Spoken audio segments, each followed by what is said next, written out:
Guess How Much I Love You by Sam McBratney.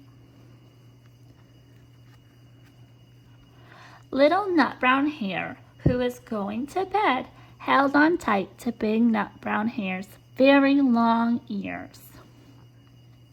He wanted to be sure that Big Nut Brown Hare was listening. "Guess how much I love you," he said. "Oh, I don't think I could guess that," said Big Nut Brown Hare. "This much," said Little Nut Brown Hare, stretching out his arms as wide as they could go.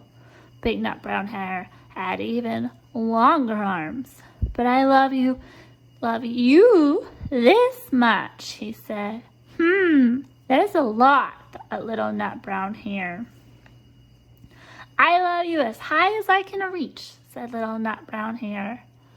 "I love you as high as I can reach," said Big Nut Brown Hare. "That is very high," thought Little Nut Brown Hare. "I wish I had arms like that."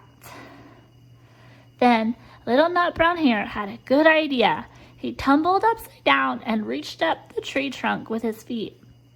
"I love you all the way up to my toes," he said. "And I love you all the way up to your toes," said Big Nut Brown Hare, swinging him up over his head.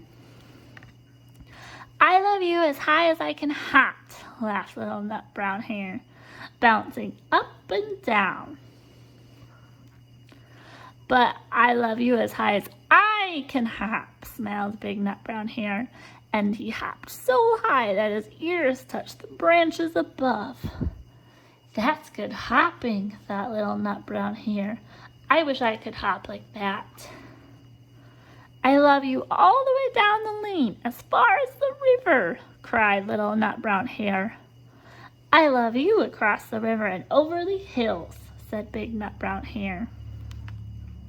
"That's very far," thought Little Nut Brown Hare. He was almost too sleepy to think anymore. Then he looked beyond the thorn bushes, out into the big dark night.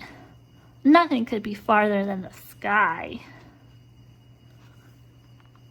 "I love you right up to the moon," he said, and closed his eyes.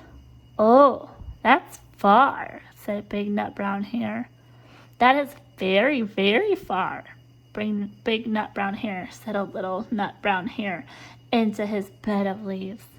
He leaned over and kissed him good night.